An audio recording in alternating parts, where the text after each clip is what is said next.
पत्नी की भी 4 बातें सहना सीखो, पति की 8 बातें सहना सीखो, सास ससुर की 16 बातें सहना सीखो और भाई की 32 बातें सहना सीखो। जिसने सहना सीख लिया वही संसार में जीना सीख लिया, जीना सीख लिया। बोलिए सद्गुरु भगवान की जय, सर्वेश्वर सरकार की जय।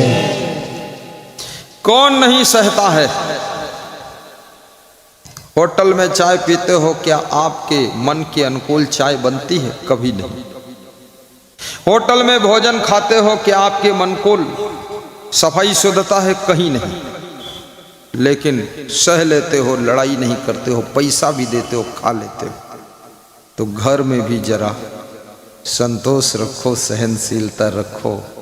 घर में अगर चाय फीकी हो जाए तो कप और प्लेट और चाय सब साथ में फेंक देते हैं बनाने वाले के ऊपर, बड़ी गुस्सा है। और होटल में तुम्हारी कौन बुआ बैठी है, वहां पैसा भी देते हो, फीकी चाय भी पीते हो, मुंह ऐंठ कर चले आते। वहां क्यों सह लेते हो, क्यों गम खाते हो? बताओ हमको तो। वहां सब बर्दाश्त कर लेते हैं। जेल में जो लोग हैं, कत्ल कर दिया, मर्डर कर दिया, सब कर लिया, और जेल में जा करके सड़ रहे हैं, गंदा भोजन खा रहे हैं, गंदी जगह रह रहे हैं, बदबू बहुत आती जेल में। क्योंकि जेल में टोटल बौड़म इकट्ठा है, बांगड़ू लोग। जहां देखो तहां पेशाब कर देता, जहां देखो वहीं थूक देता। बहुत नालायक सब इकट्ठे, वो तो सब धूर्त, पूरे प्रदेश के धूर्त वहां इकट्ठा है जेल में। पटनक जेल में देख लो जाके, हर जिले में जेल है। जो छोटे अपराधी हैं वो जिले में रखे जाते हैं, जो बड़े हैं पटना भेजे जाते हैं, और बड़े हैं तो फिर तिहाड़ की जेल में, चलो पहाड़ की जेल में। अब यहां क्रोध को कंट्रोल नहीं कर पाए, पत्नी का गला दबा दिया, मार डाला।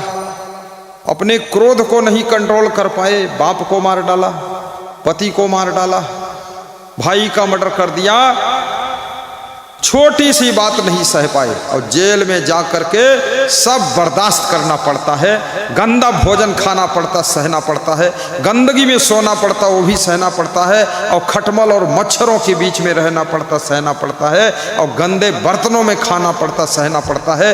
वहाँ ज़्यादातर मांस मछली अंडा मुर्गा शराब खाने पीने वाले ही सब जेल में भर्ती है, उनकी ही जूठन में खाना पड़ता है। और घर में पत्नी 3 बार थाली मांज कर खिलाती थी तो भी क्रोध आ गया, उसका गला दबा के मार डाला। चंडाल कहीं का। घर में क्यों नहीं सहा?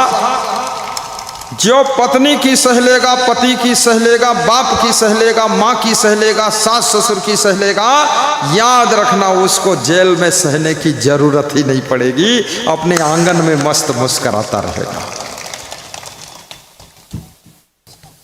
इसलिए सहनशीलता को तप कहा गया है। मन सोहरौना नहीं बनावे, सहनशील बन आप रहो। राउंड करते रहो, एक जगह खड़े ही मत हो। 3 आदमी, देवेश, ऋषिपाल और ज्ञानेश, बिल्कुल वाह। देखो ये भक्त आशीर्वाद, कल चलेंगे तुम्हारे यहाँ। हाँ, संतोष आ गया, समस्तीपुर, बहुत श्रद्धा है इनकी। चंवर की सेवा चालू है, जिसकी इच्छा हो आ सकते हो। चंवर डुलाइए और जब थक जाइए, दूसरा आ जाए तो उसको दे दीजिए और शांति से नीचे उतर जाइए। सबके लिए छूट है, खुला सबके लिए है द्वार। चंवर की सेवा चालू है। अपने मन से जम गए लोग बैठो, कोई बीच में जाना मत। खिचड़ी पकाने कटहरी में सबके लिए बना है भोजन भंडारा। यहाँ से खिसकने की जरूरत नहीं है। तगड़े इंजेक्शन लग रहे हैं, लगवा लो इंजेक्शन, बीमारी खत्म कर दूंगा। तो गम खा लो। और याद रखना, डंडे की चोट सहना आसान है, लेकिन बात की चोट को सहना बहुत कठिन है। तलवार की धार भी सह लेता है आदमी, गोली की बौछार भी सह लेता है आदमी, पर सबसे गहरा घाव करती है यह, बोली की मार नहीं सह पाता है आदमी। बोली की मार नहीं सह पाता है आदमी। बोली की मार भी सह लो, कभी आपकी पत्नी आपको कुछ कर्कश बोल दे, गम खा लो, सह लो, मुस्कुरा दो। 1000 बार मीठा बोली है, एक बार कुछ जोश में आ गई बोल दिया तो इतना बुरा मत मानो कि अब जहर ही खा लिया जाकर। कभी आपके पति ने कुछ कह दिया, अरे तो जहाँ 10 लोग रहते हैं 10 बर्तन कभी आपस में बज जाते हैं, लड़ जाते हैं, लेकिन बर्तन किचन से भाग थोड़े जाते, रहते वही। तुम भी तुम भी सह कर गम खा कर रहो। और जिन्होंने छोटी गम नहीं खाया है उनको पूरी जिंदगी में बड़ी गम खाना पड़ा है। इसलिए आप देखिए जाकर कोर्ट में, कचहरी में बनिया के मुकदमे बहुत कम मिलेंगे आपको। बनिया जानते हो, जो गुप्ता, अग्रवाल, पोलवाल, खंडेलवाल होता है, उनके मुकदमे कम मिलेंगे। क्योंकि बनिया वो जानता है 1000 रुपये की गम यहाँ खा लेंगे तो ठीक है, अगर 1000 के लिए झगड़ा किया तो 1 लाख खर्च होगा कोर्ट में, और दिन भर वहीं खड़े रहोगे, काला कोट वाले मिलेंगे तो इतना नोट निकालेंगे, बर्बाद कर देंगे। तो बनिया गम खा लेता है। सबसे ज्यादा मुकदमा किन लोगों के चल रहे हैं? जो विवेक नहीं लोगों के। थोड़ा गम खा लो, 1000 गए तो जाने दो, लेकिन 1 लाख बचाओ और समय बचाओ। अन्यथा दुकान चलाओगे कि कोर्ट में खड़े रहोगे, ये भी तो सोचो। तुम्हारे समय की भी कीमत है। और गलतियां मत कीजिए। शुत दाराओ लक्ष्मी पापियों के घर होए, संत समागम हरि कथा तुलसी दुर्लभ दोय। तुलसी दुर्लभ दोय। रावण के 1 लाख पुत्र थे। कितने? 1 लाख। और 1.25 लाख नाती थे। 1 लाख पूत 1.25 लाख नाती, और ता रावण घर दिया ना बाती। सोचिए,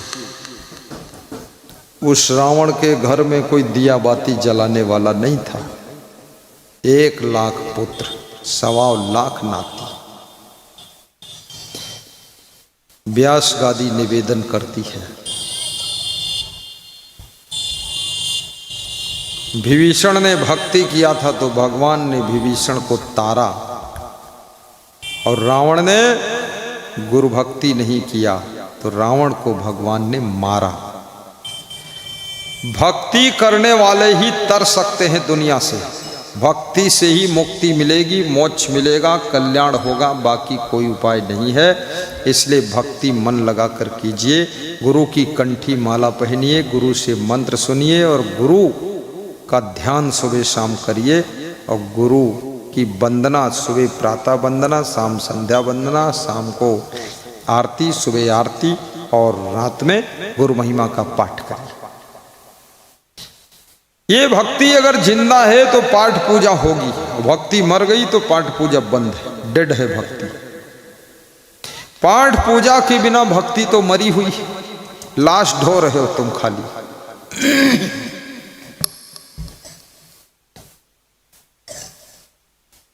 इसलिए वंदना भी कीजिए।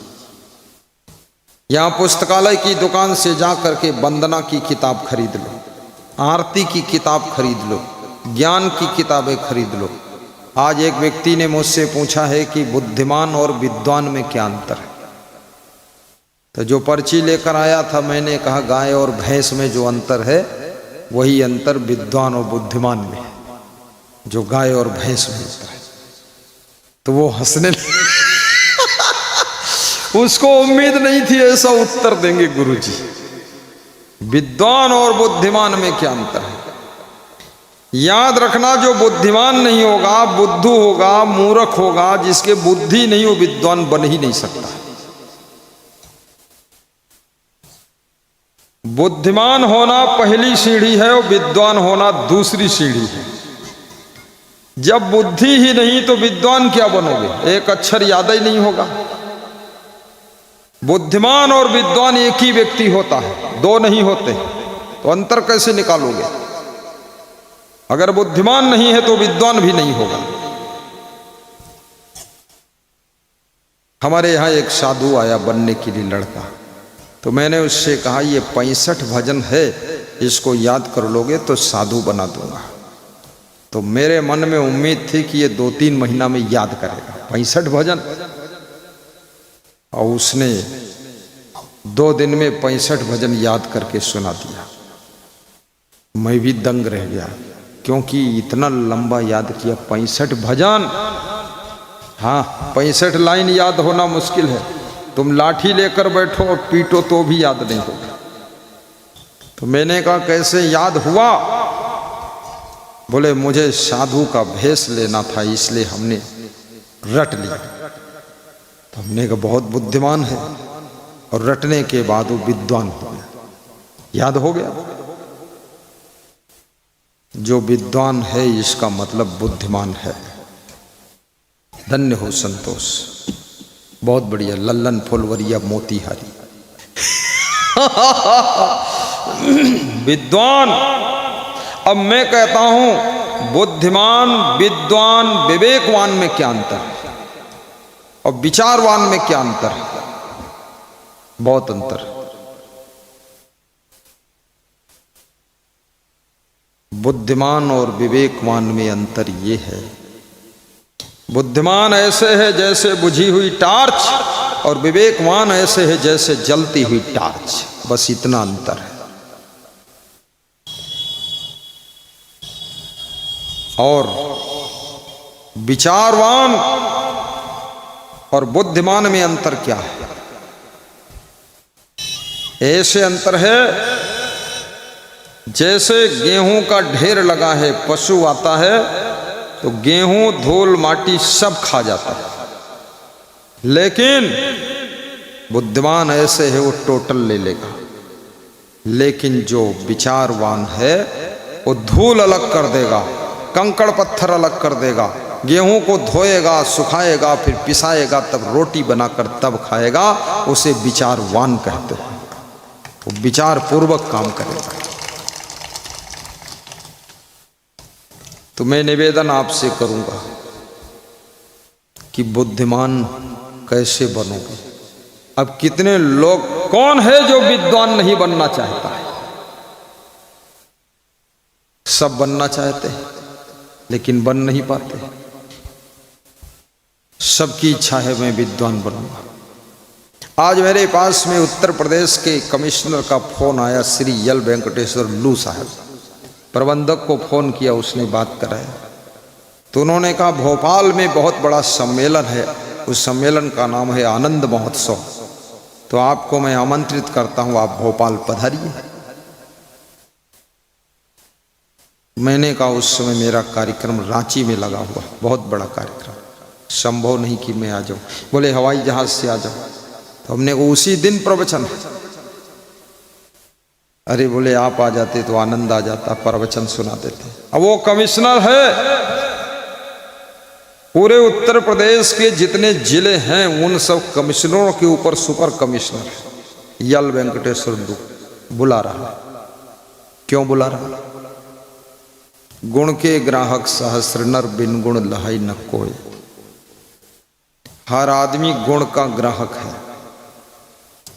आप में कोई गुण नहीं होगा, कला नहीं होगी, विद्या नहीं होगी, याद रखना, जैसे फल विहीन वृक्ष को पंछी छोड़कर चले जाते हैं, छाया विहीन वृक्ष को पथिक छोड़ देता है, जल विहीन वृक्ष को पंछी चिड़िया छोड़ देती है, ऐसे ज्ञान विहीन गुरु छोड़ देता है, ऐसे ही याद रखना गुण विहीन, कला विहीन मनुष्य को पूरा संसार छोड़ देता है। गुणवान बनो। अब बुद्धिमान कैसे बनो? जब जन्म से ही बुद्धि नहीं है। बादाम खाओ बुद्धिमान हो जाओ। अरे बादाम खाओगे बीमार हो जाओगे, बुद्धिमान नहीं होगे। बादाम से कोई बुद्धिमान होता है? बादाम से बुद्धिमान हो तो भैंसा को बादाम खिला दो, बुद्धिमान हो जाए। अंग्रेजी बोलने लगे बादाम से कोई बुद्धिमान नहीं होता। फिर कैसे बुद्धिमान बनोगे? बुद्धि है तो है, नहीं है तो नहीं है। याद रखना, बुद्धि कुछ खाने पीने से बढ़ेगी, घटेगी नहीं, ज्यादा। थोड़ा फर्क पड़ जाएगा। तो थोड़ा फर्क कैसे पड़ेगा? ध्यान से सुनो तो बता दूं, नहीं तो नहीं बताऊंगा। बताऊं? बोलत कहे नहीं, बता देता हूं। कम खाओगे तो बुद्धि बढ़ जाएगी, अधिक खाओगे तो बुद्धि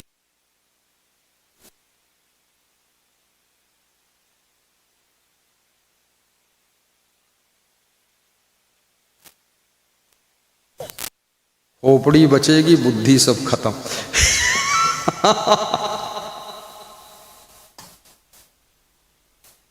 दूसरा, चिंता करोगे तो बुद्धि घटेगी और प्रसन्न चित्त रहोगे, बुद्धि थोड़ा बढ़ेगी। तीसरा, गहरी नींद सोओगे तो बुद्धि की स्मरण शक्ति बढ़ेगी और अच्छी नींद नहीं आएगी तो बुद्धि घटेगी, पागलपन बढ़ेगा। और चौथा, बुद्धि से काम लोगे तो बुद्धि थोड़ा बढ़ेगी और आलसी बनोगे तो खोपड़ी बचेगी, बुद्धि खत्म हो जाएगी।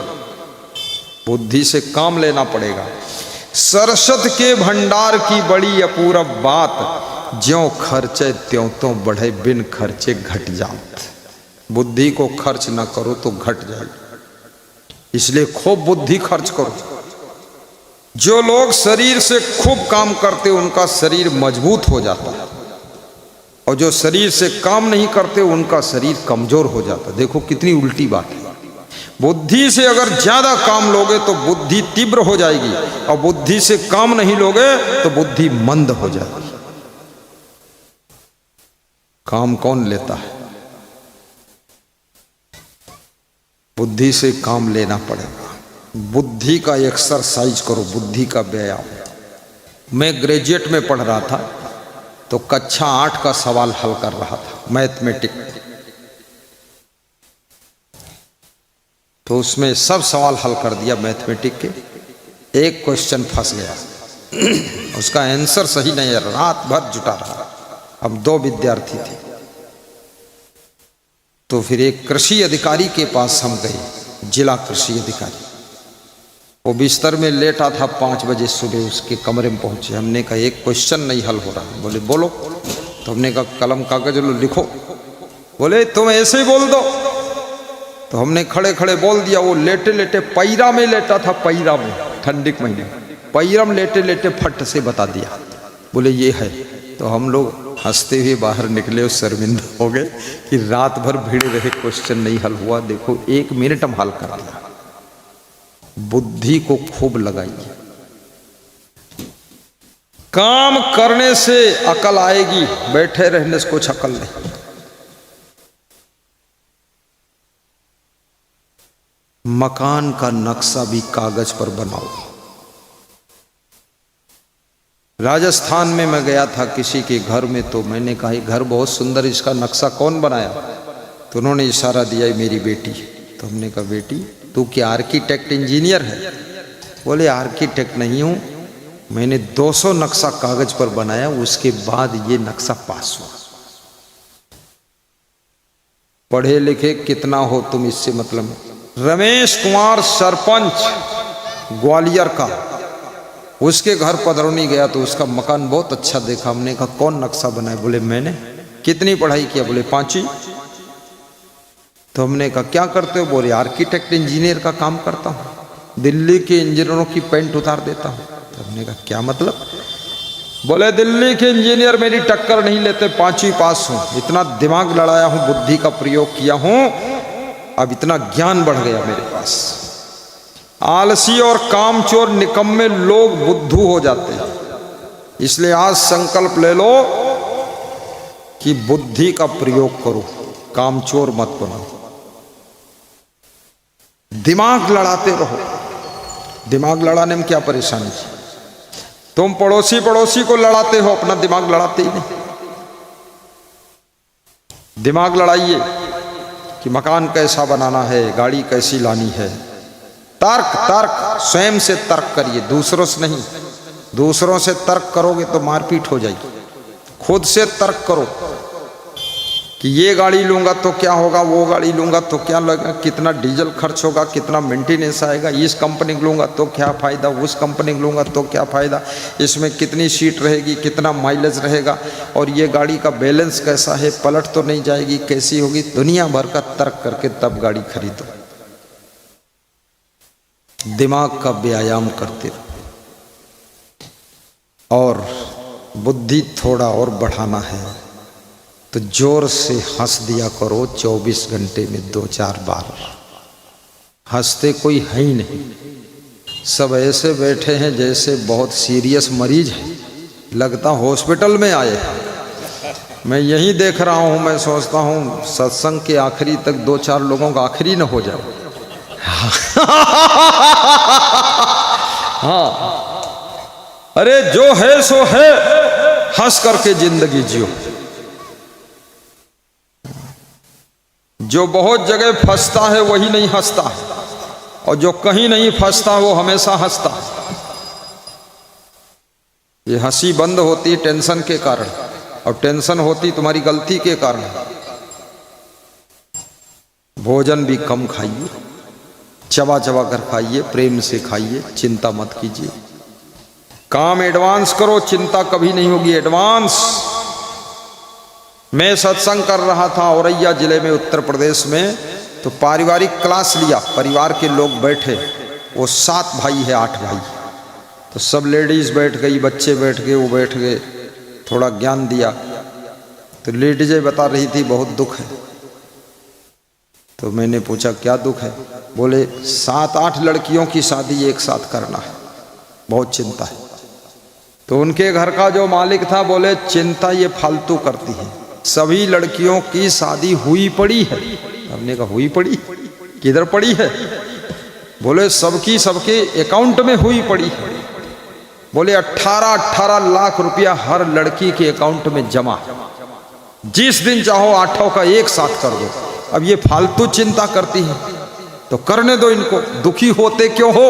उसने बोला था दुखी होते क्यों हो, चिंता करते क्यों हो, पहले से हुई पड़ी है, हम 10 साल पहले से पैसा सब जमा कर दिया। एडवांस सोचने वाले लोगों को चिंता नहीं होती है, जो समय पर काम नहीं करते हैं वे चिंता की चिता में जलते रहते हैं। इसलिए before management tension free mind रखिए और पहले से ही व्यवस्था बना कर रखिए। जय जय। मैं 3 दिनों से लगातार देख रहा हूं ये चितरंजन यादव हमारे साथ ही रहते हैं, सुबह भी, दोपहर भी, शाम भी। तो मैं सोचता हूं इतना बड़ा भंडारा हो रहा, इतना बड़ा सत्संग, ये साथ में रहते कैसे होगा? उन्होंने पहले से ही सब व्यवस्था जमा लिया है। अब ऐसा नहीं कि जब गुरुजी आए हैं तो माचिस खरीदे जाए रेवासी, वो नहीं काम। अब गुरुजी आए हैं तो जाए रहे रजाई खरीदे। ये बिफोर मैनेजमेंट, पहले से सोचो। चोर आए ना आए फिर भी अंदर से ताला मार दो तुम। मैंने एक चोर से पूछा तुम चोरी कैसे करते हो? उसने कहा शाम को जब अंधेरा हो जाता है तो उसके घर में जाकर मैं बैठ जाता हूं। किसके घर में? बोले जिसके घर में चोरी करना उसके घर में। और किसके घर में? तो कहां बैठते हो? तो चोर ने कहा जहां अंधेरा होता उस कोने में जाकर या खाट के नीचे बैठ जाता। तो हमने कहा अच्छा फिर? बोले फिर जब सब सो जाते हैं मैं लेटा रहता हूं चुपचाप, और खांसी की गोली भी ले जाता हूं, अगर खांसी आए तो मुंह में डाल के चूसता रहता हूं।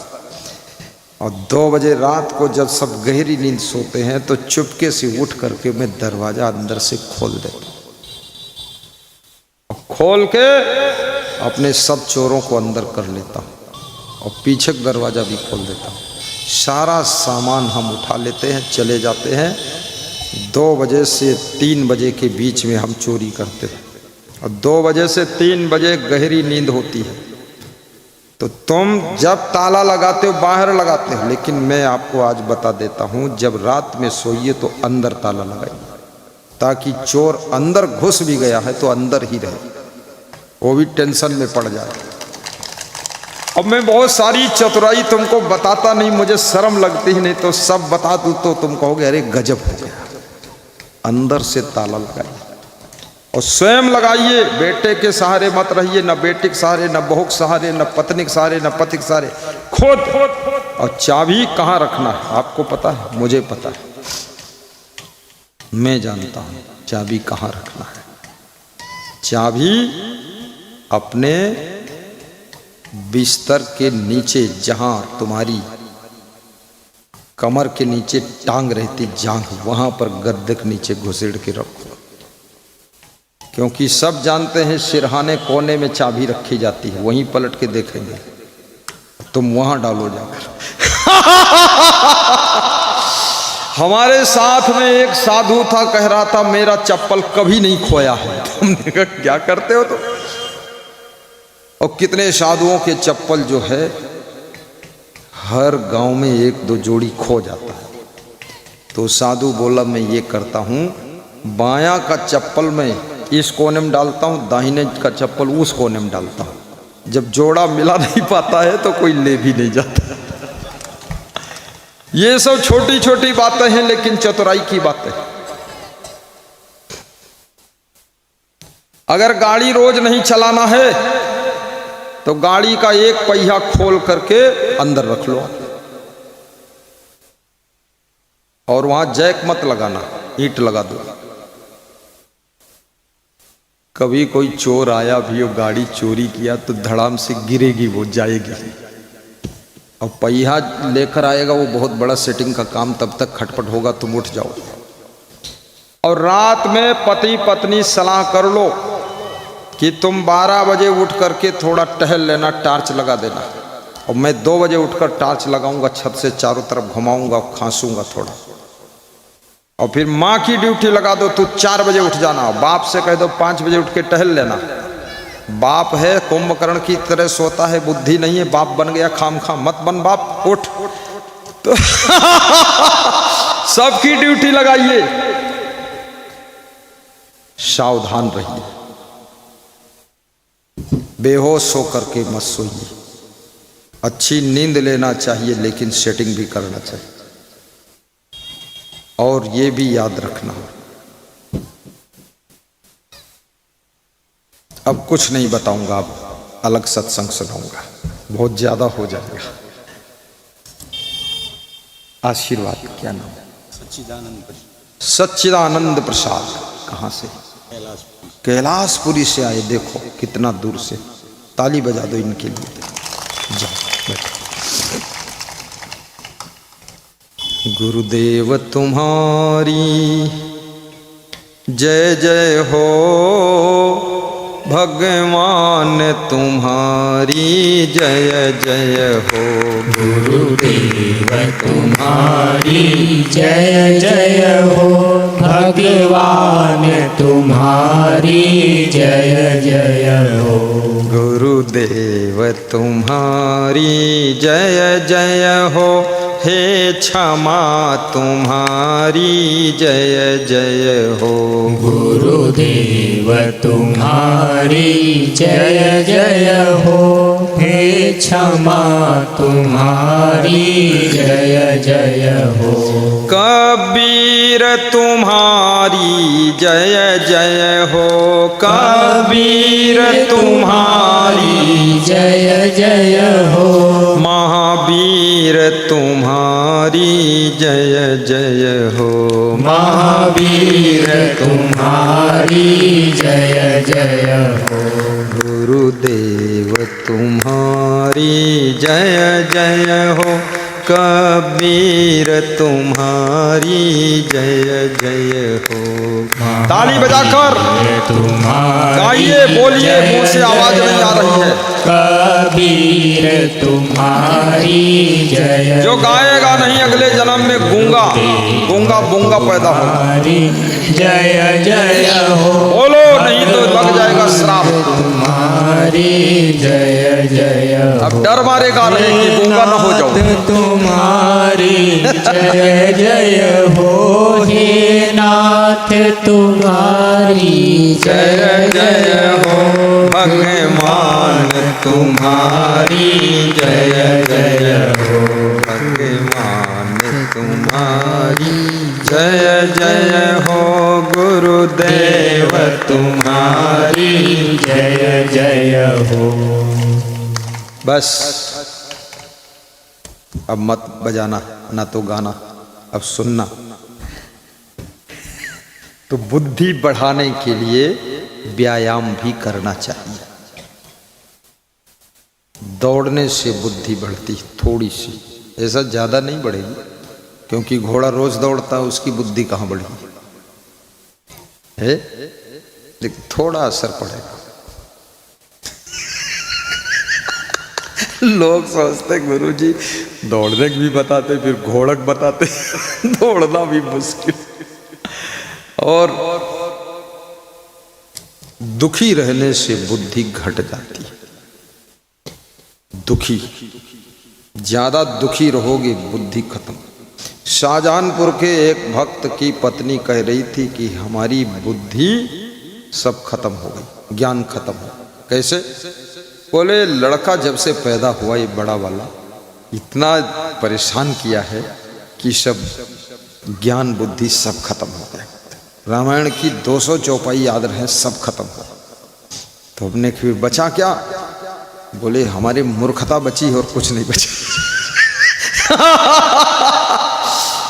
याद रखना, लड़का का दुख हो, लड़की का दुख हो, माँ बाप से दुख हो, कोई दुख हो, दुख हमेशा बुद्धि की कुशाग्रता को खत्म कर देता है।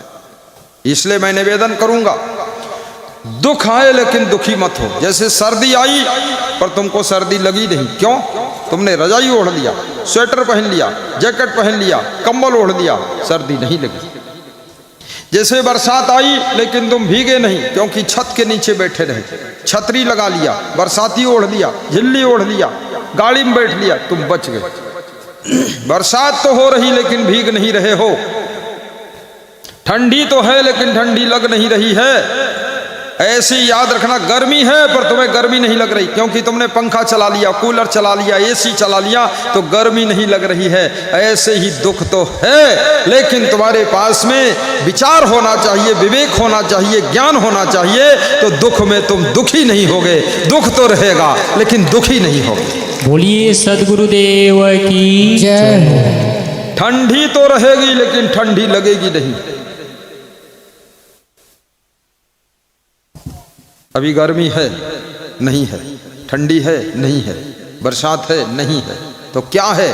कुछ नहीं है, एयर कंडीशन मौसम है। ना सूरज निकला है ना सूरज ढका है, ना गर्मी है ना बरसात है, ना कुछ नहीं, एयर कंडीशन। कोई जन्म का पुण्य जरूर है कटहरी वालों का, जहां पर ऐसा मौसम हुआ है, न गर्मी न बरसात न ठंडी, एकदम एयर कंडीशन वातानुकूलित मौसम है, सब आनंद से रह रहे हैं।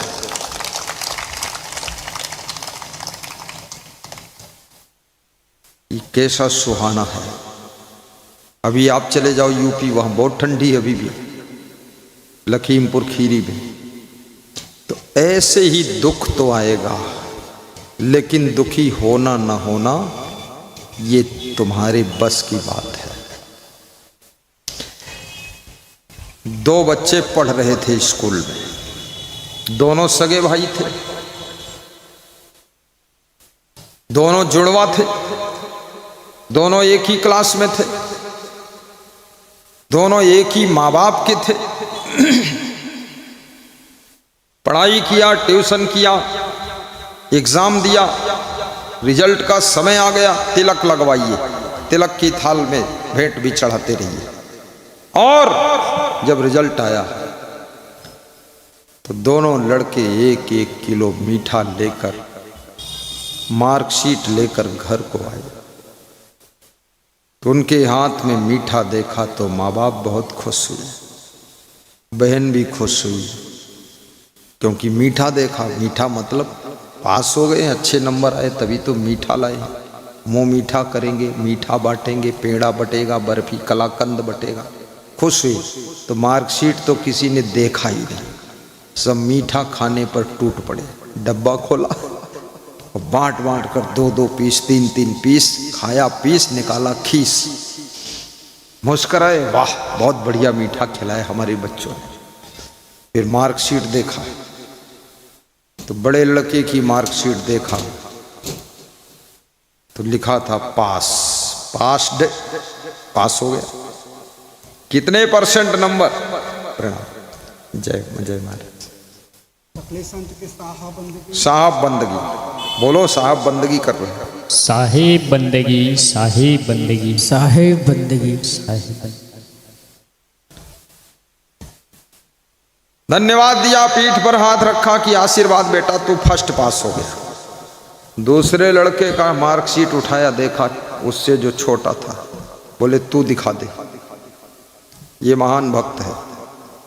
ये बता रहे थे ना, हमारा जब से गुरु जी की भक्ति किया हूँ 150 रुपये रोज दान डालता हूँ और हमारी बहुत उन्नति हुई। ये झूठ नहीं बोल रहे, मैं घर गया, इनके बहुत बड़ी दुकान है, बहुत बढ़िया है। इनका स्वभाव बहुत अच्छा है, इनकी पत्नी का स्वभाव अच्छा है। इनके पिताजी 3 भाई हैं, कपिल देव, रामदेव और किशुन देव, और इनके 5 लड़के हैं, तीनों भाइयों, पांचों भाई प्रेम से रहते हैं। स्कूल भी इनके पास और दर्शन करने आते हैं। कल भी थे, आज भी है और आराम से विदा होंगे, टेंशन कोई नहीं है। परसों फर्स्ट दिन बड़ा भाई आया था, वो सत्संग सुन के चला गया, 2 भाई। अब ये आए हैं कल, वो विदा हुए तब ये आए। ऐसे सेटिंग करो, घर भी न बिगड़े, न घर छूटे, न गुरु छूटे। ऐसे जियो जिंदगानी में जैसे कमल रहता है तालाब के बंद पानी में, तालाब के बंद पानी में। घर बिगाड़ कर भक्ति थोड़े की जाती है कि घर खंडहर हो गया बड़ा भगत बनता। राम जी भगत थे, कनक भवन था सोने का। जय। कृष्ण भगवान भगत थे गुरु के, सोने की द्वारिका थी। और तुम ऐसे भगत बने, घर खंडहर कर दिया। घर भी ठीक होना चाहिए, घर भी बिगाड़ो मत। तो जब छोटे लड़के की मार्कशीट देखा तो माता पिता का मन बड़ा दुखी हो गया। बहन भी रोने लगी क्योंकि वो फेल हो गया था। तो बाप उठा और छोटे लड़के को 2 थप्पड़ मारा कि मूर्ख, फेल हो गया। साल भर की कमाई बबूल के पेड़ के नीचे गंवाई, ये फेल हो गया, मीठा क्यों लाया फिर? बोले पिताजी स्कूल में फेल हुआ हूँ, अपने माँ बाप को मीठा खिलाने में फेल नहीं हुआ हूँ, पास हो गया। जब बाप ने थप्पड़ मारा तो माँ उठी, उसने कहा मत मारो, मेरा बेटा है। माताओं को बड़ी ममता होती है। माँ ने तुरंत अपने बेटे का सिर पकड़ा और अपने शरीर में चिपका लिया और कहा पति देव, जो पास हो गया है बेटा, ये नौकरी करेगा, हमसे दूर रहेगा, कहीं बॉम्बे, दिल्ली, लखनऊ, पटना में रहेगा। और जो फेल हो गया है बेटा, ये हमारे पास रहेगा, ये मेरा खास रहेगा, ये मेरी सेवा करेगा। इसलिए फेल में भी हम खुश हैं। अब देखिए बात गजब की हो गई। फेल बेटा हुआ है तो बाप ज़्यादा दुखी है, और जो बेटा फेल हुआ वो दुखी नहीं, वो मीठा लाया कलाकंद खिलाने के लिए, मुस्करा रहा, खीसे काट रहा। और जो माँ है वो दुखी नहीं, माँ कहती है जो बेटा फेल हुआ ये मेरे पास रहेगा, सेवा करेगा, जो पास हो गया वो दूर रहेगा, सर्विस करेगा तो पैसा लाएगा। बहुत अच्छा, एक फेल होना भी ठीक है। याद रखना, जो भी है उसको स्वीकार कीजिए, मंजूर कीजिए। जब भगवान कृष्ण के बेटे का अपहरण हो गया, प्रद्युम्न का, बचपन में अपहरण हुआ, कोई उठा ले गया, तो कृष्ण भगवान एक दिन थोड़ा सोचते रहे, फिर सोचना चिंता करना बंद कर। लेकिन रुक्मणी रोज रोती थी कि मेरा लड़का कौन ले गया। भगवान के बच्चे का भी अपहरण होता है। साहिब बंदे, क्या नाम है? नाम मिंटू दास जी है। ताली बजा दो साहब के लिए।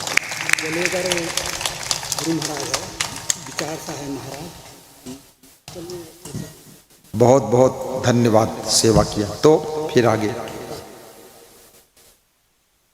क्या सुना रहा था, कौन सी बात कर रहा था, बोलो। हैं, प्रद्युम्न वाली। तो प्रद्युम्न 18 साल तक गायब रहा, ढूंढे ही नहीं मिला। भगवान का लड़का खो गया। तुम्हारा लड़का खो जाए तो बहुत बड़ी बात नहीं, ये भगवान पर भी विपदा आई। और भगवान हंसते थे और अपना काम करते थे। रुक्मणी बीच बीच रोती थी। माताओं बहनों को बहुत ममता होती, मोह होता है, रोती है, फिर क्या करें। लेकिन 18 साल का जब लड़का जवान हो गया तो लौट कर आया। तो उस लड़के को देख करके कृष्ण भगवान बहुत खुश हुए कि चलो आ गया, ठीक है। रुक्मणी भी लड़के को जब देखी 18 साल के बाद, बचपन में अपहरण हो गया था, तो रुक्मणी लिपट गई उस लड़के को, बहुत रोई, खुशी में रोई कि हमारा लड़का आ गया, ठीक है। जब रोना धोना सब पूरा हो गया तो देखा वो लड़के के पीछे एक स्त्री खड़ी थी। तो रुक्मणी ने पूछा ये स्त्री कौन है साथ में। तो लड़का हाथ जोड़कर बोला, कहा माता जी ये आपकी बहू है। अरे पागल, इसको लेकर आया। ये तो बहुत उम्र की लग रही है। बोले ज्यादा उम्र नहीं है, मैं 18 साल का हूं और ये 36 साल की है। बोले इतनी पुरानी? बोले बिल्कुल ट्रेंड है, सिखाना कुछ नहीं पड़ेगा। तो रुक्मणी और रोने लगी, अरे ये किस औरत को लेकर आया है। तो कृष्ण भगवान ने कहा कि रो मत, दुखी मत हो, ये बहू आ गई, स्वीकार करो। और लड़का आ गया।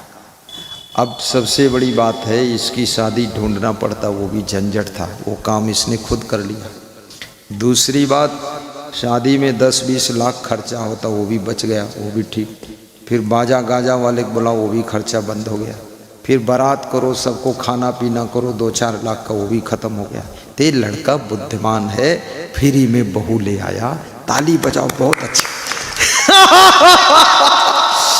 कृष्ण भगवान ऐसे दुख में भी समझौता कर लेते हैं और हंसते हैं, लेकिन रुक्मणी दुखी होती है। याद रखना, ऐसे ही तुम्हारे जीवन में, तुम्हारे घर में, तुम्हारे परिवार में ऐसी घटना होगी, उसमें अपने आप को समझाना अगर आ गया तो तुम दुखी नहीं होगे। अगर खुद को समझा नहीं पाए तो जिंदगी सब रोते रोते निकल जाएगी, जिंदगी दुख में निकल जाएगी। ये समझना।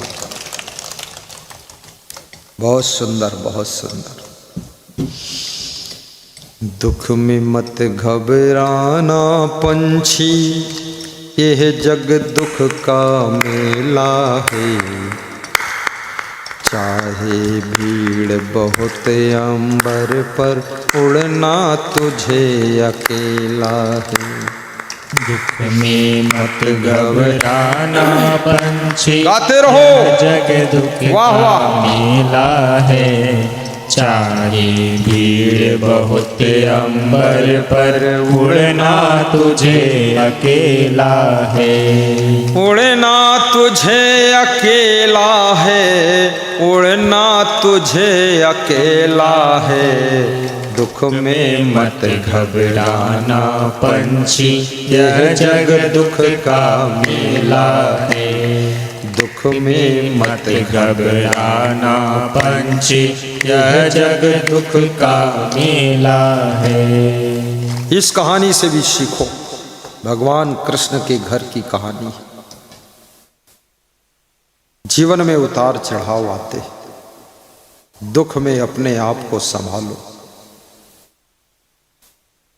तो दुखी होने से बच जाओ।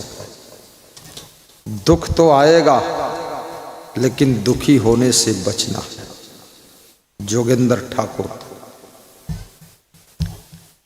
एक स्त्री के कोई बच्चे नहीं हो रहे थे। वो स्त्री बहुत खुश रहती थी कि बच्चे नहीं। पड़ोस की महिलाएं आती थी, बैठती थी, बातें करती थी, अरे तुम्हारे कोई बच्चे नहीं, अरे तुम अभागिन हो, तुम्हारे कोई बच्चे नहीं, तुम कैसी सुहागिन हो, तुम्हारे कोई बच्चे नहीं, अरे ये तो बांझ हो गई, पता नहीं भगवान इसकी सुनते ही नहीं है, अरे भगवान तेरे दरबार में क्या कमी है, एक दो बच्चा इसको भी दे दो। ऐसे पड़ोस की महिलाएं दिमाग खराब कर देती। तो उसने कहा मेरे एक बेटा है, दूसरी बेटी है, धर्म ही मेरा पुत्र है और भक्ति ही मेरी पुत्री है, जो परलोक तक हमारा साथ देंगे। अब बच्चे नहीं हैं उसकी चिंता भी नहीं है, हम पति पत्नी 4 रोटी बनाते हैं, 2-2 खा लेते हैं और साफ सुथरा रहते हैं, ऐसी जिंदगी जी रहे राजकुमारों जैसी, राजकुमारी जैसी, सारा लफड़ा कचड़ा पचड़ा खत्म। वो उसमें भी सुखी है। कितनी स्त्रियों के बच्चे ना हो तो खुद ही बच्चे की तरह रोती रहती, पी पी हमारे कोई बच्चा नहीं है। अरे भैंस के बहुत बच्चे हैं तो क्या फर्क पड़ा, सुअर के 16 बच्चे तो क्या फर्क पड़ा। बच्चे नहीं है, तुम्हारे बच्चे नहीं है, जो तुम्हारा गुरु है इसके तो कोई नहीं है, हर समय खुश रहते हैं। सारी दुनिया हमारा बच्चा ही है, सब हमारे ही है, मानो तो सब हमारे हैं, ना मानो तो हमारे भी हमारे नहीं है, सीधी बात। इतना चिंता क्यों करते हो? खुद का बेटा जितनी सेवा नहीं करेगा, हमारे साथ में 70 महात्मा है उतनी सेवा करता है। 70 देखो बैठा हुआ है और मैं अकेला 70 को संभालता हूं और 70 मिलके मुझ अकेले संभालते हैं। अब सोचो कौन ताकतवर है, मैं जो 70 को संभालता है। हाँ देखो ये है गजब मामला। जो हमारे आश्रम का सबसे अधिक बुद्धिमान साधु है, आज उससे बात हुई तो मैंने कहा तुम्हारे पास बुद्धि बिल्कुल नहीं। मूर्ख आदमी तो हंस रहा था, हंस इसलिए रहा था कि सारा विकास मैंने किया है, गुरुदेव बता रहे मूर्ख है, बुद्धि नहीं। तो मैं भी हंस रहा था, वो भी हंस रहा था। तो हमने कहा तू हंस क्यों रहा, तुझे दुख नहीं लगा? मैंने कहा मूर्ख है। बोले गुरुदेव मेरी मूर्खता को गुरु ही जानता है और दुनिया जानती ही नहीं है, और वो भी मूर्खता तुम्हारे आशीर्वाद से निकल जाएगी तो और टॉप कर जाऊंगा।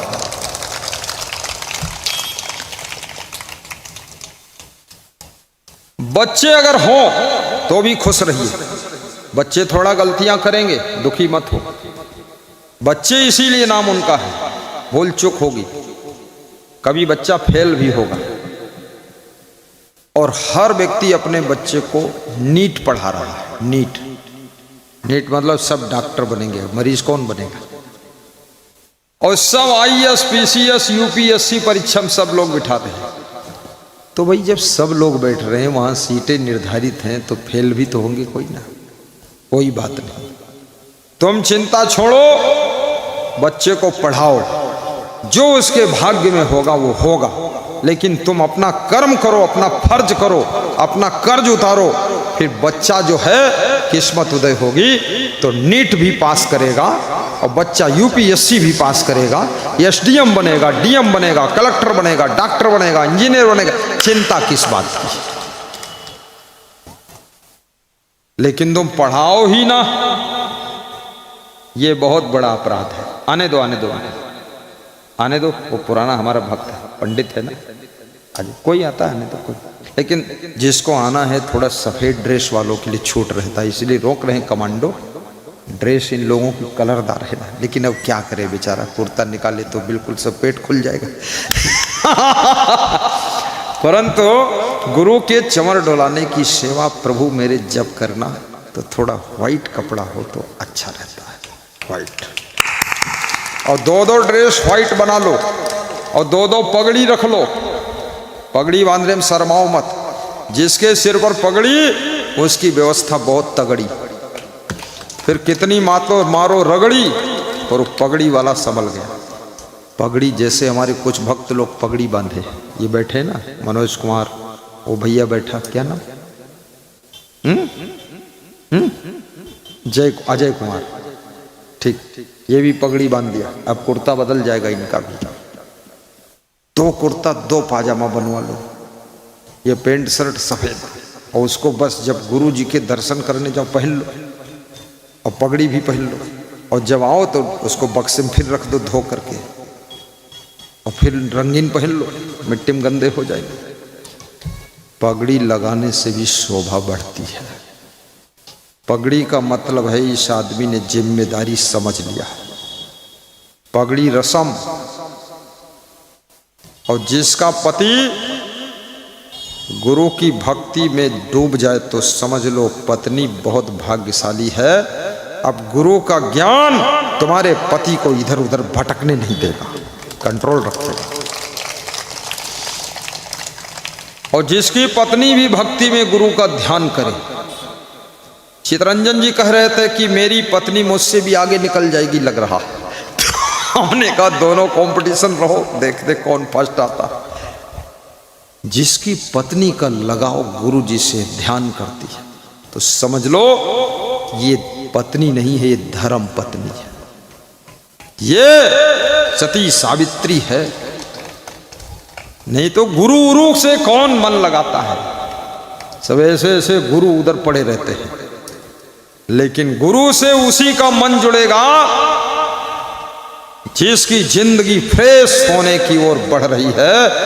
आप समझ लेना वो नारी की रूप में नारायणी अंदर प्रकट होने जा रही है, और नर के रूप में नारायण, पुरुष के रूप में पुरुषोत्तम, और एक स्त्री के रूप में लक्ष्मी का रूप प्रकट होने जा रहा है। किसी का बेटा बेटी अगर गुरु में लगन लग जाए, क्या बात है। ये बेटा नहीं है, ये ध्रुव प्रहलाद बन गया। ये तुम्हारी बेटी मीरा और सेवरी हो गई। ये साधारण नहीं है लगन लगना। लाख समझाओ गुरु का दर्शन करने नहीं आता है बेटा। 1000 बार कहो। मुझे एक बहुत बड़े अफसर, जिला समाज कल्याण के अफसर अपने घर ले गए तो उनकी बेटी जो है स्नान करने के लिए बाथरूम में घुस गई। बोले बेटी को दर्शन कराना है, आधा घंटे रुक जाओ, स्नान करके आ रही है। वो अंदर से निकली ही नहीं। तो हमने कहा कब निकलेगी, आधा घंटे हो गया। बोले गुरुदेव वो दर्शन करना ही नहीं चाहती। तो हमने कहा जय हर हर गंगे, निकलो बाहर। मैंने साधुओं से कहा उठाओ सामान निकलो यहाँ, वो दर्शन नहीं करना चाहती, इसलिए डबल स्नान करने के लिए 12 बजे दोपहर में बाथरूम में घुसी बैठी। क्यों नहीं करना चाहती है? अरे वो बहुत खतरनाक है लड़की, चरित्रहीन, बेविचारी, गलत दिमाग।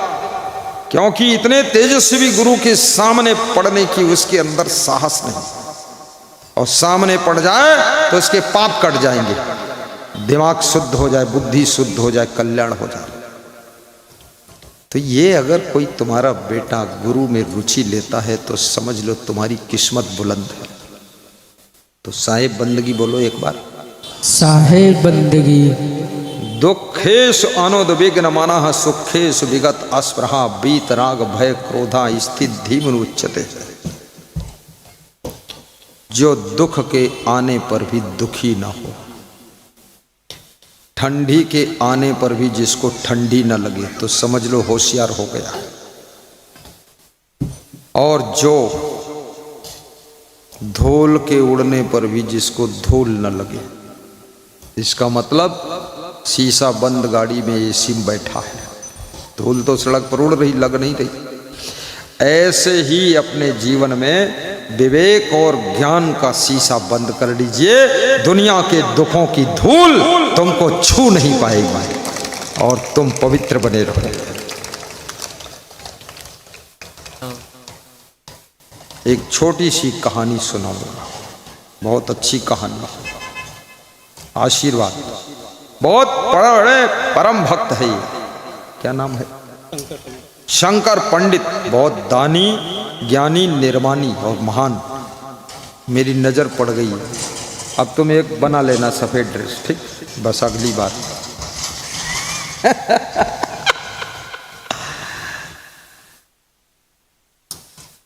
दुखेषु अनुद्विग्न मनः सुखेषु विगत अस्पृहः बीतराग भय क्रोधः स्थित धीमुनि उच्यते। जिसका राग समाप्त हो गया, भय समाप्त हो गया, द्वेष समाप्त हो गया, उसके दुख समाप्त हो जाते हैं। छोटी सी कथा है, मनुष्य कैसे दुखी सुखी होता है। एक सेठ रात में सोया था, गहरी नींद में था। उसके खाट पर किसी ने डंडा मारा। क्या मारा? डंडा मारा। और वो डंडा खाट में कम लगा, टांग में ज्यादा लगा, तो उसको चोट लग गई।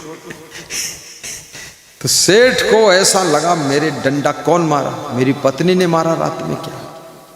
तो सेठ उठा तो देखा वहां पत्नी है नहीं।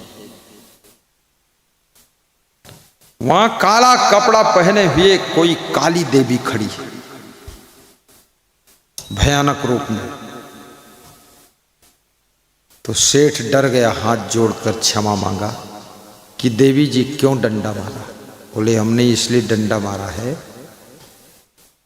तो ऐसे सोता है चादर ओढ़ के पैर तान कर, तू ये बता दे तेरे पास धन कितना है।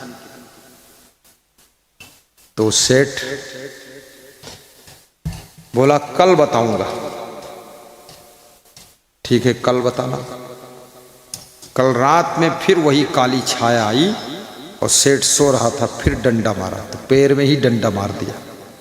सेठ के पैर में बहुत चोट लगी, उठकर बैठा, बोला भाई इतना डंडा मत मारो, बता दूंगा कितना धन है। तो मुनीम से पूछ लिया था, मुनीम ने बताया था सेठ जी आपकी जिंदगी भर के लिए धन है, आपके बेटों के लिए भी धन है, बेटे कुछ भी न कमाएं तो भी धन है, इतना धन है। तो उस काली छाया ने एक डंडा और मारा, पीठ पर मारा। अरे कहा मूर्ख, तेरी जिंदगी भर के लिए धन है, ठीक है, तेरे बेटों की जिंदगी भर के लिए धन है, वो भी ठीक है, लेकिन तेरे बेटों के बेटों की जिंदगी के लिए धन कमाना है कि नहीं, उसकी भी चिंता कर। तेरे बेटों के बेटों का क्या हाल होगा। ऐसा बोल करके वो काली छाया गायब हो गई। सेठ की नींद उड़ गई। रात 2 बजे के बाद जागता रहा, सोचता रहा कि मेरे बेटों के बेटों की जिंदगी का क्या होगा। अब बेटों के बेटों की जिंदगी के लिए कमाना शुरू कर दिया उसने।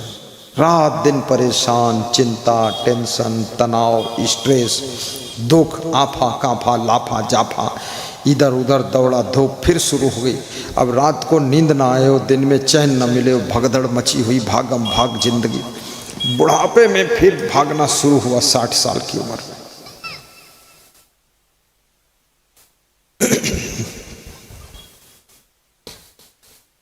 रिश्तेदार मिलने आते थे, अब हंसना बंद, मेहमान आए उनसे मुस्कुराना बंद, पत्नी से मीठी बात करना बंद, क्योंकि टेंशन हो गई बेटों के बेटों की जिंदगी के लिए। मित्र आए तो उनके पास में खुश रहना बंद, ऐसे मुंह लटका के बैठे, हर समय चिंता टेंशन। तो एक दिन मित्रों ने पूछा, सेठ जी आप बहुत खुश रहते थे, अभी 2-4 दिनों से देख रहा हूं, ये क्या हो गया आपको। तो सेठ ने कहा कि रात में काली छाया आई थी, उसने पूछा धन कितना, मैंने कहा मेरी जिंदगी भर के लिए है, बेटों की जिंदगी भर के लिए है। तो उसने एक डंडा पीठ पर और मारा और कहा कि बेटों के बेटों की जिंदगी के लिए चिंता कर मूर्ख। तो मुझे बेटों के बेटों की जिंदगी की चिंता हो गई, इसलिए मैं अब टेंशन में रहता हूं, हंसना मुस्कुराना सब भूल गया। ये दुख मिटता ही नहीं, चिंता हो गई। तो मित्र हंसने लगे। उन्होंने कहा इस दुख का इलाज नदी के किनारे एक महात्मा जी रहते हैं, वो कर सकते। मैं चला जाऊंगा महात्मा के पास। महात्मा के पास सेठ गया, उसने पूरी बात बताई। तो महात्मा ने कहा तुम्हारे घर के सामने एक गरीब रहता है, 10 किलो चावल, 10 किलो आटा, 10 किलो सब्जी, 10 किलो दाल और 500 रुपये जाकर उसको दान कर दो, तुम्हारा दुख मिट जाएगा। सेठ और ज्यादा दुखी हो गया कि ये तो और पैसा कम हो जाएगा, दान दे देंगे। दान देने में भी बहुत लोग दुखी है। कितने घरों में दान के कारण लड़ाई होती है कि तुमने दान दिया क्यों। दान में भी दुख है लोगों, अज्ञान है इसलिए दुख है।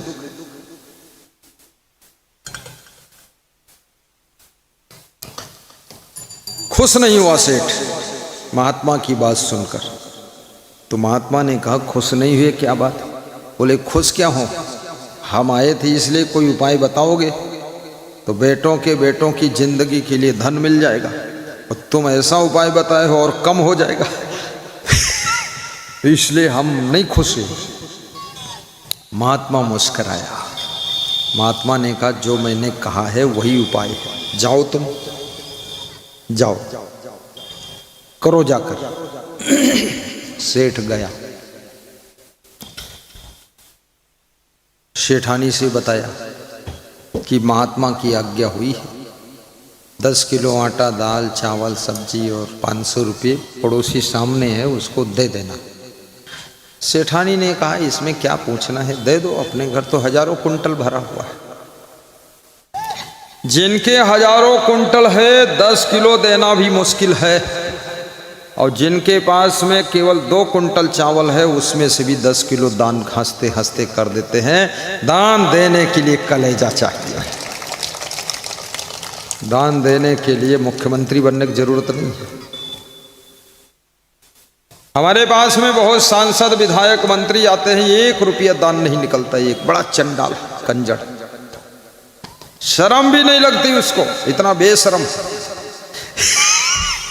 मैं उसको बोलता हूं अरे भाई सत्संग जो करा रहे गांव वाले, यहां तुम वोट मांगते हो, इतना बड़ा सत्संग हो रहा है, इनके सबके भंडारा के लिए 21,000 दे दो, तो रो धो करके 11,000 देता है।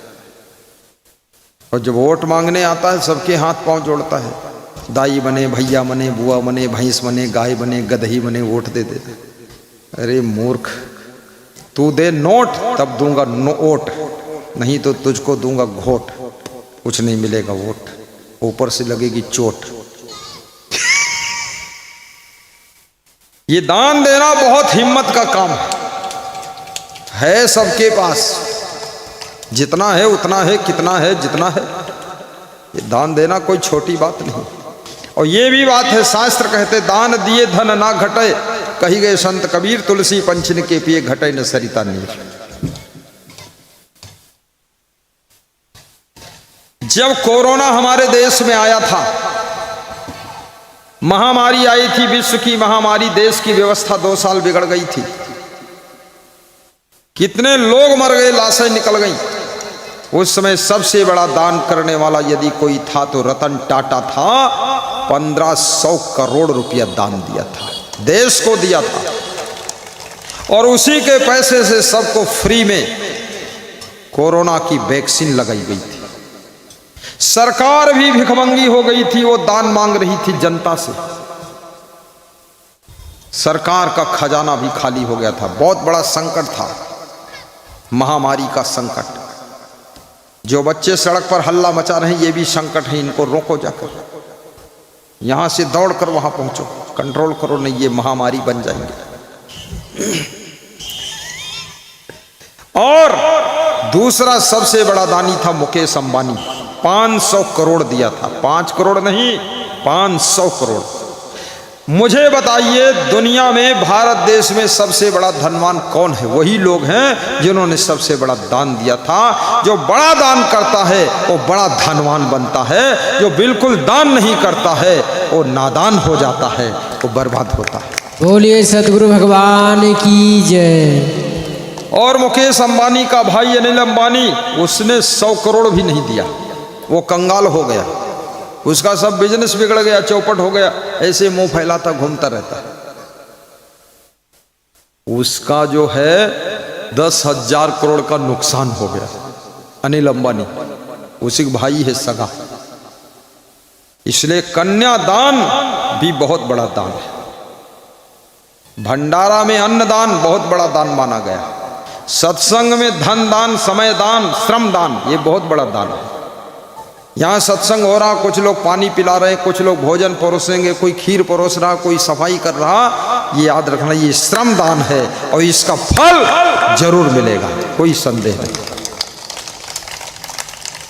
इसलिए यहाँ से सत्संग जब छूटे, भंडारे में पहुंच जाना, कटहरी वाले 1 घंटा पहले पारस करो, उसके बाद खाओ, देखना डबल स्वाद मिलेगा और आशीर्वाद डबल मिलेगा। ऐसा नहीं वहां जाकर बैठ गए दमाद की तरह और खूब खा लिया और वहां से बैलगाड़ी में लद के घर गए, जा भी नहीं सकते। इतना पेट भर नहीं खाया, गला भर नहीं खाया, मुंह तक भर गया, इतना खा लिया। बोले ये दांव मिलेगा नहीं मिलेगा, असंग देव कभी आए ना आए, दांव मिला सब निपटा दो। गलत बात। पहले पारस करो, खीर परोसो, चावल परोसो, सब्जी परोसो, पानी परोसो, चटाई बिछाओ, झाड़ू लगाओ, 1 घंटे सेवा करो, उसके बाद खाओ, डबल आशीर्वाद मिलेगा और डबल स्वाद भी मिलेगा। सेवा करना चाहिए। मुझे याद है बचपन में गांव में जब बारात आती थी तो हम लोगों को भोजन परोसने के लिए माता पिता भेजते थे कि जाओ वहाँ भोजन परोसो। तो हम लोगों का एक ग्रुप था, उसमें 20-30 लड़के थे। ड्यूटी बांटते थे, तुम 4 लोग पत्तल बांटोगे, तुम 4 लोग पानी बांटोगे और तुम जो है 4 लोगों की ड्यूटी दाल पर है, 4 लोग सब्जी पर, 4 लोग पूड़ी पर, 4 लोग, मैं बंटवारा बहुत करता, सब काम बांट देता। 4 लोग चावल परोसो और ये 4 लोग खीर, और लाइन बट गई, 2 लाइन तुम्हारी ड्यूटी, 2 लाइन तुम्हारी, लाइन बांट दिया फटाफट। जिसकी लाइन में फेलिंग नहीं, मैं मैनेजमेंट करता था, देखता था, कोई कमजोर पड़ रहा मदद कर देता था। बारात गांव में आई है, गांव का सम्मान है, याद रखना। गुरुदेव गांव कटहरी में आए हैं, कटहरी का सम्मान है, अगर गलती हो जाए तो कटहरी का अपमान है। इसलिए सबको सेवा में टूट पड़ना चाहिए, तन मन धन से। भगवान को तो किसी ने नहीं देखा है, लेकिन गुरुदेव को तुमने देखा है, और गुरुदेव के अंदर ही महादेव का रूप छिपा होता है। इसलिए कहा गया है कि गुरुर् ब्रह्मा गुरुर् विष्णु। क्यों नहीं बोलते हो? कामन श्लोक है, बोलो क्या है? गुरुर् ब्रह्मा गुरुर्विष्णु गुरुर्देवो महेश्वर गुरुर् साक्षात्। नहीं, गुरुर पीछे वाले नहीं बोल रहे हैं, वो बोलते भैंस ब्रह्मा और भैंस विष्णु। अरे गुरुर ये श्लोक बोलो, ये श्लोक तो याद ही रहना चाहिए। बोलो परमजीत, कहाँ गया परमजीत? बोलो तुम। गुरुर् ब्रह्मा, बोलो गुरुर् ब्रह्मा। ये रोए जैसे क्यों बोलते हो? इतने जोर बोलना चाहिए कि पंडाल में छेद हो जाए, और तुम इतना धीरे बोलते हो कि छेद तो छेद, पंडाल हिलेगा भी नहीं। बच्चों को भी समझ में आ रहा है, खूब मजा ले रहे बच्चे, हंस रहे। कई बच्चे मेरे जैसा हंसना सीखा है, तो अपने छोटे बच्चे 2 साल के, 5 साल के, 8 साल के अपने माँ बाप को बताते हैं, गुरुजी ऐसे हंसते हैं, हा हा हा। हंसना भी सीखना है, सब सिखाने आया हूं। तो बोलो फिर से, महिलाओं बोलो, इस लोग याद करके जाओ, नहीं तो जाना मत, यहीं रहो सब लोग। गुरुर् ब्रह्मा ब्रह्मा गुरुर्विष्णु गुरुर्विष्णु गुरुर्देवो महेश्वरः गुरुर्देवो महेश्वर गुरुर्साक्षात् गुरुर्साक्षात् परब्रह्म परब्रह्म तस्मै श्री गुरुवे नमः। तस्मै श्री गुरुवे नमः। ध्यानमूलं गुरुर्मूर्ति ध्यानमूलं गुरुर्मूर्ति पूजामूलं गुरुपदम् पूजामूलं गुरुपदम् मंत्रमूलं गुरुर्वाक्यम् मंत्रमूलं गुरुर्वाक्यम् मोक्षमूलं गुरुकृपा मोक्षमूलं गुरुकृपा मोक्षमूलं गुरुकृपा। मोक्षमूलं गुरुकृपा। बस कृपा हो गई, अब क्या बोलने की जरूरत, चुप रहो। गुरुर ब्रह्मा गुरु तुम्हें माता च पिता तुम्हें। बोल दो, बोलो। हाँ बोलो, मैं नहीं बोलूंगा, तुम बोलो, बोलो बोलो। वो उसको मालूम ही नहीं, वो बोलता है तुम्हें हो माता और चपाती तुम्हें हो। क्या लोग मजेदार, कभी श्लोक बोले ही नहीं, जिंदगी भर गाली गलौज बोलते रहे।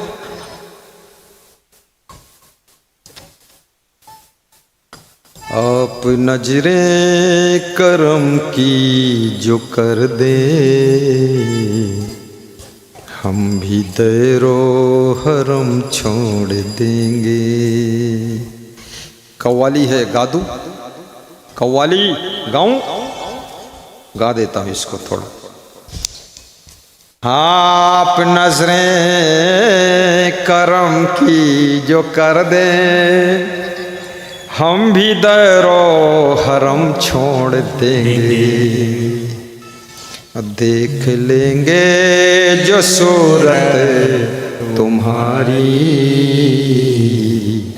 जिंदगी का भरम छोड़ देंगे। आपका दर्शन कर लेंगे तो जिंदगी का भरम आडंबर सब छोड़ दूंगा। देख लेंगे जो सूरत तुम्हारी, जिंदगी का भरम छोड़ देंगे। आप नजरें करम की जो कर दे, हम भी दैरो हरम छोड़ देंगे। आपकी कृपा की नजरें हो जाए मेरे ऊपर तो जितने दुष्कर्म पाप कर्म सब छोड़ दूंगा, बिल्कुल अच्छा इंसान बन जाऊंगा। हे प्रभु, आप कृपा की नजर तो करो, कृपा की नजर। जिस मकान के ऊपर कृपा की नजर पड़ जाती है उस मकान का भी नजारा बदल जाता है। जिस बच्चे के ऊपर कृपा की नजर पड़ जाती है बच्चे की जिंदगी बदल जाती है। और याद रखना, जहां जहां गुरु की कृपा की दृष्टि पड़ जाती है वहां वहां सुख शांति संपत्ति की वृष्टि हो जाती है। इसलिए कृपा चाहिए।